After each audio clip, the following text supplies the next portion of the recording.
Imagine करो एक गरीब लड़का एक छोटे से गांव में जो हर दिन 17 घंटे खेतों में काम करता है केवल एक वक्त के खाने के लिए। अब इमेजिन करो कि इसी लड़के ने आगे चल के 1 लाख करोड़ की कार कंपनी बना दी। ये कहानी है Hyundai के फाउंडर चंग जू यंग की।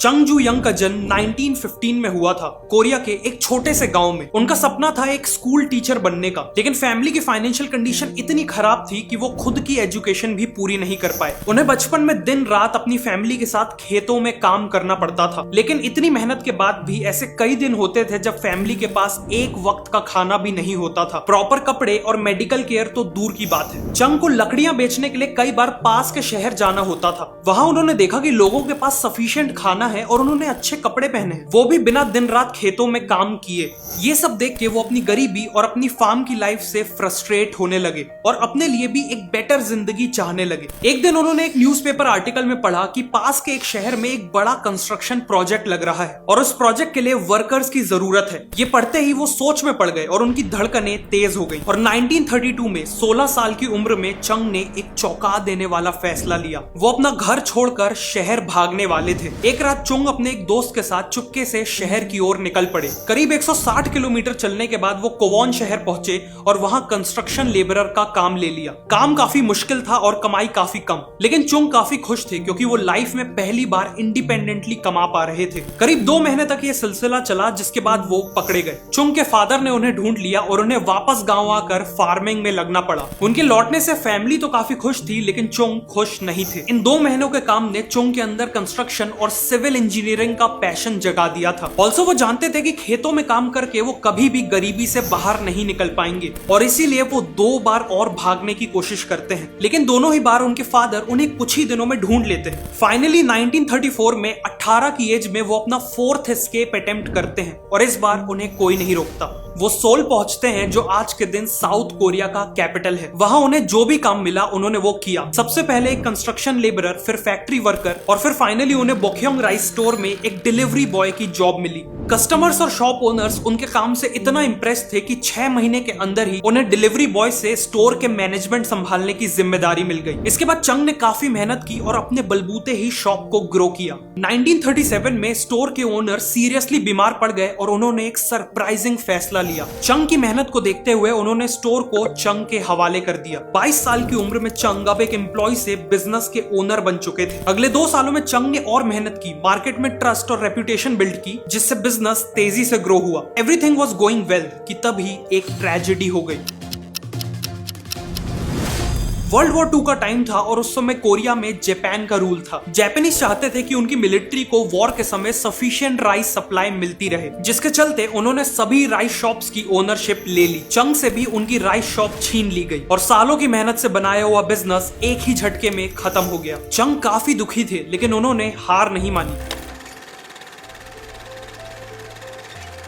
अगर मैं दिलो जान से कुछ भी काम करूं तो मैं उसमें सक्सेसफुल हो सकता हूं। इस सोच के साथ वो ऐसा बिजनेस ढूंढने लगे जिसमें जापानीज गवर्नमेंट का इंटरफियरेंस नहीं था। बहुत जल्द उन्होंने कार रिपेयर बिजनेस में जीरो डाउन किया और 1940 में 3000 वॉन का लोन लेके एडो सर्विस गैराज खोला। लेकिन इस बार किस्मत इतनी खराब थी कि खुलने के 1 महीने बाद ही गैराज में आग लग गई और सब कुछ जल के राख हो गया। चंग की सिचुएशन काफी डिफिकल्ट थी।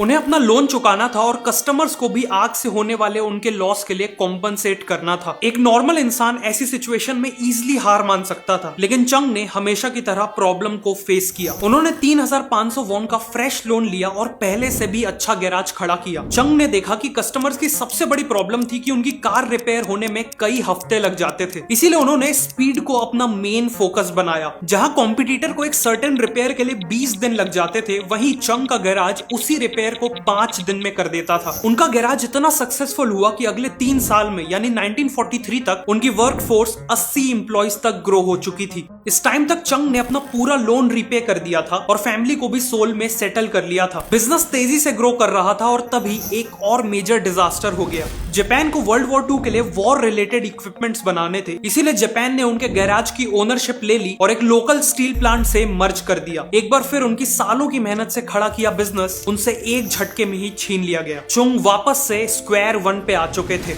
उन्हें अपनी फैमिली के साथ गांव वापस लौटना पड़ा, लेकिन इस बार उनके पास 50,000 वॉन की सेविंग्स थी और वो कॉन्फिडेंट थे कि वो फिर से एक बिजनेस बना लेंगे। वर्ल्ड वॉर 2 के खत्म होने के साथ साथ कोरिया में जापान का रूल भी खत्म हो गया। कोरिया के नॉर्दर्न एरिया में सोवियत यूनियन का इन्फ्लुएंस था और सदर्न एरिया में अमेरिका का, क्योंकि इन दोनों ने वर्ल्ड वॉर 2 में मिलकर जापान के अगेंस्ट वॉर लड़ी थी। इसी के चलते कोरिया नॉर्थ और साउथ कोरिया में डिवाइड हो गया। 1946 में चंग वापस सोल आ जाते हैं और अपना कार रिपेयर बिजनेस रीस्टार्ट करते हैं। बिजनेस पुराना था पर इस बार नाम नया था, हंडई ऑटो सर्विस। हंडई मतलब मॉडर्न। कार रिपेयर का बिजनेस ठीक ठाक चल रहा था कि तभी चंग ने नोटिस किया कि अमेरिका अपनी मिलिट्री फोर्सेस के लिए बिल्डिंग्स बना रहा है। उन्होंने कंस्ट्रक्शन बिजनेस में एक बड़ी अपॉर्चुनिटी को स्पॉट किया। उनके पास कंस्ट्रक्शन का ज्यादा एक्सपीरियंस नहीं था, लेकिन उनके अंदर कंस्ट्रक्शन का वो पैशन अभी भी जिंदा था जो उन्हें अपने यंग डेज में एक लेबर की तरह काम करके मिला था। और इसीलिए उन्होंने 1947 में 31 की एज में हंडई सिविल वर्क्स कंपनी को एस्टेब्लिश किया और कंस्ट्रक्शन बिजनेस में एंट्री ली। शुरुआत में उन्हें काफी छोटे मोटे काम मिले, लेकिन 1950 आते आते उनकी कंपनी को मेजर कंस्ट्रक्शन प्रोजेक्ट्स मिल रहे थे और अब यही उनका मेजर बिजनेस बन चुका था। सब कुछ ठीक चल रहा था कि तभी कहानी में एक और ट्विस्ट आता है। जून 1950 में नॉर्थ कोरिया साउथ कोरिया पे हमला कर देता है। नॉर्थ कोरियन ट्रूप सोल के काफी करीब आ चुकी थी, जिस कारण चुंग को अपना पूरा काम छोड़कर अपनी सेविंग्स के साथ पुसन शहर भागना पड़ता है। लेकिन इतने बड़े क्राइसिस के बाद भी चुंग हाथ पे हाथ रखकर नहीं बैठे। इस समय यूएस आर्मी साउथ कोरिया के साथ मिलकर नॉर्थ कोरियन आर्मी से लड़ रही थी और उन्हें टेंट्स, वेयर हाउसेस और आर्मी हेडक्वार्टर्स की जरूरत थी। चंग ने ऑब्जर्व किया कि अमेरिकन के पास पैसों की कमी नहीं थी, उन्हें बस रिलायबल और टाइमली डिलीवरी चाहिए थी और चंग ने अमेरिकन को वही दिया। उन्होंने एक छोटी सी टीम से वापस शुरुआत की और कैन डू मोटो अपनाया। मतलब अगर प्राइस सही है तो वो कोई भी कंस्ट्रक्शन प्रोजेक्ट लेने को तैयार थे। वॉर चल रही थी और ऐसे में उन्हें कई प्रॉब्लम्स आई, कई बार लॉसेस भी हुए, लेकिन एक बार जबान देने के बाद उन्होंने कभी भी किसी प्रोजेक्ट को बीच में नहीं छोड़ा। उनकी इसी रिलायबिलिटी के कारण उनकी अमेरिकन से काफी स्ट्रॉन्ग रिलेशनशिप डेवलप हो गई। 1952 में वॉर तो खत्म हो गई, लेकिन चंग को फिर भी अमेरिकन से कॉन्ट्रैक्ट्स मिलते रहे और बाद में साउथ कोरियन गवर्नमेंट ने भी कंट्री को रीबिल्ड करने के लिए ब्रिजेस, डैम्स और रोड्स को तेजी से बिल्ड करना चालू किया। इन सब में हंडई ने मेजर रोल प्ले किया और बिजनेस में एक्सपोनेंशियल ग्रोथ देखी। साउथ कोरिया का सबसे बड़ा डैम सोयंग डैम और उनका सबसे इंपॉर्टेंट एक्सप्रेसवे क्योंगबू एक्सप्रेसवे हंडई ने ही बनाया है।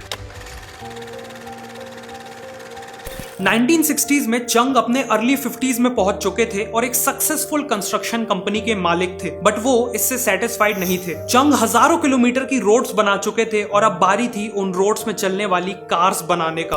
1967 में चंग ने एस्टेब्लिश की हंडई मोटर कंपनी और 1968 में फोर्ड के साथ एक डील की जिसमें वो फोर्ड की कोर्टिना कार्स को असेंबल करने वाले थे। 2 साल तक ये जॉइंट वेंचर सक्सेसफुली चला, जिसके बाद दोनों कंपनीज के बीच में कॉन्फ्लिक्ट्स डेवलप होने लगे। फोर्ड नहीं चाहता था कि हंडई अपनी खुद की कार बनाए और इसीलिए 1973 में चंग ने ये पार्टनरशिप खत्म कर दी और इमीडिएटली नए पार्टनर्स ढूंढने लगे। उन्होंने मैन्युफैक्चरिंग की टेक्नोलॉजी के लिए जनरल मोटर्स और फोक्सवैगन जैसी कंपनी से डील करने की कोशिश की, लेकिन सब ने मना कर दिया। फाइनली उसी साल उन्होंने जापान की मित्सुबिशी मोटर्स से एग्रीमेंट किया। मित्सुबिशी हंडई को कार्स बनाने की टेक्नोलॉजी देने के लिए तैयार हो गया था। बेस्ट पार्ट वॉज कि इस डील में हंडई अपनी ब्रांडिंग और अपने दिए नाम के साथ कार बेच सकता था। उसी दौरान साउथ कोरियन गवर्नमेंट ने भी ऑटोमोबाइल कंपनीज के लिए एक आदेश निकाला कि उन्हें एक सिटीजन्स कार बनानी है, एक ऐसी कार जो अफोर्डेबल और रिलायबल हो और उसमें केवल साउथ कोरिया में बने पार्ट्स ही यूज हो। 1976 में चंग ने एक नया प्लांट सेटअप किया और हंडई ने बनाई साउथ कोरिया की first ever mass produced car Hyundai Pony. अपनी अफोर्डेबिलिटी के कारण ये कार साउथ कोरिया में इतनी सक्सेसफुल हुई कि देखते ही देखते हंडई ने 60% मार्केट शेयर कैप्चर कर लिया और वहां की सबसे बड़ी कार कंपनी बन गई। लेकिन एक कैच था, साउथ कोरिया का टोटल कार मार्केट केवल 30,000 कार्स का था, जो प्रॉफिटेबल होने के लिए सफिशिएंट नहीं था। Also Hyundai pony south Korea में जितनी बड़ी सक्सेस थी, ओवरसीज मार्केट में उतनी ही बड़ी फेलियर थी। कार की क्वालिटी अच्छी नहीं थी, गर्मी में पेंट उड़ जाता था और उसमें रेगुलरली मैकेनिकल इश्यूज आते थे और इन्हीं रीजन से हंडई मोटर कंपनी पिछले 7 साल से लॉसेस में चल रही थी। लोगों ने चंग से कहा कि उन्हें यह कंपनी जितनी जल्दी हो सके उतनी जल्दी बंद कर देनी चाहिए, लेकिन चंग के डिसीजन ने सबको शॉक कर दिया। कंपनी बंद करना तो दूर, वो एक नई कार फैक्ट्री बनाने वाले थे जिसमें हर साल 3 लाख कार्स प्रोड्यूस हो सके। कंपनी के मैनेजमेंट को यह डिसीजन समझ में ही नहीं आया। आखिर 30,000 कार्स के मार्केट में 3 लाख कार्स कौन खरीदेगा? बट चंग को इसका जवाब पता था। साउथ कोरियन इकोनॉमी तेजी से ग्रो हो रही थी और हर साल हजारों लोग पॉवर्टी पॉवर्टी से निकलकर इकोनॉमिकली एम्पावर हो रहे थे, जिसका मतलब था कि अगले कुछ सालों में कार्स की डिमांड तेजी से बढ़ने वाली थी। प्लस Hyundai की नई कार्स को स्पेसिफिकली फॉरेन कंट्रीज में एक्सपोर्ट करने के लिए बनाया जाने वाला था। 1980 में यह फैक्ट्री रेडी हुई और 1982 में Hyundai ने कई सारे इंप्रूवमेंट्स के साथ अपनी पोनी 2 कार लॉन्च की। ना केवल ये कार साउथ कोरिया में सुपर हिट रही, बल्कि उसे अफ्रीका, लैटिन अमेरिका और कनाडा जैसी कंट्रीज में भी सक्सेसफुली एक्सपोर्ट किया गया। अगले कुछ सालों में Hyundai 4 लाख कार्स बेच के प्रॉफिटेबल हो चुकी थी। Hyundai अब ग्लोबल लेवल पे एक डिसेंट कार कंपनी की तरह एस्टैब्लिश हो चुकी थी, लेकिन वर्ल्ड का टफेस्ट और बिगेस्ट कार मार्केट यानी यूएसए को क्रैक करना अभी भी बाकी था। इंटरनेशनली एक डिसेंट कार कंपनी से एक मेजर कार कंपनी बनने के लिए यूएसए में सक्सेसफुल होना जरूरी था। Hyundai ने जब यूएस मार्केट को स्टडी किया तो देखा कि जापानीज ने कॉम्पैक्ट कार्स का सेगमेंट कैप्चर कर रखा है और यूएस कंपनीज का मिड और लार्ज साइज मार्केट में ऑलरेडी कट थ्रोट कंपटीशन है। इसीलिए Hyundai ने सब कॉम्पैक्ट मार्केट को टारगेट किया, जहां कंपटीशन वर्चुअली जीरो था। साथ में Hyundai ने देखा कि यूएसए में सेकंड हैंड कार्स का मार्केट बहुत बड़ा था। उन्होंने इन्हीं कस्टमर्स को सेकंड हैंड कार के प्राइस पे अपनी नई Hyundai एक्सेल ऑफर की, वो भी 5 साल की वारंटी के साथ। इस स्ट्रेटेजी ने यूएस के कार मार्केट को हिला के रख दिया। Second hand car buyers instantly Hyundai Excel में शिफ्ट हो गए। 1986 में Hyundai ने यूएसए में करीब 1,70,000 एक्सेल्स बेची और 1987 में करीब 2,60,000। इन दोनों ही साल Hyundai एक्सेल यूएसए की टॉप सेलिंग इंपोर्टेड कार बन गई। यूएस मार्केट में तब तक इतनी बड़ी इनिशियल सक्सेस किसी और कार कंपनी ने नहीं देखी थी और इसी के साथ Hyundai ग्लोबल लेवल पे एक मेजर कार कंपनी की तरह एस्टैब्लिश हो गई। उसी साल 72 की एज में चंग ने Hyundai से रिटायरमेंट ले ली और ऑनररी चेयरमैन का टाइटल ले लिया, जिसके बाद उनके भाई और बेटों ने कंपनी की कमान संभाली और पहले जैसी ही डिटर्मिनेशन के साथ कंपनी को चलाया। Hyundai आज वर्ल्ड की 3rd बिगेस्ट कार कंपनी है और केवल 2022 में उन्होंने करीब 40 लाख कार्स बेची थी। वैसे तो Hyundai ग्लोबली केवल अपने कार बिजनेस के लिए जानी जाती है, लेकिन बहुत कम लोगों को पता है कि Hyundai ग्रुप में टोटल 42 अलग अलग कंपनीज हैं, जैसे Hyundai elevator, Hyundai information technology और Hyundai हेवी इंडस्ट्रीज, जो दुनिया की सबसे बड़ी शिप बिल्डिंग कंपनी है। और Hyundai के ही कारण साउथ कोरिया आज जापान को पीछे करके दुनिया की सबसे ज्यादा शिप्स बनाने वाली कंट्री बन पाई है। साउथ कोरिया के लिए Hyundai एक नॉर्मल कंपनी नहीं है। Hyundai एक इंस्टीट्यूशन है जिसने कंट्री को रीबिल्ड किया, हजारों जॉब्स क्रिएट की और साउथ कोरिया को ग्लोबल रिकॉग्निशन दिलवाया। और इन सब की शुरुआत की गांव के एक ऐसे लड़के ने जिसके पास फूड, एजुकेशन, हेल्थ केयर जैसी बेसिक फैसिलिटीज तक नहीं थी, लेकिन उसके पास था इमेंस पैशन, एक विजन और सबसे important a desire for better.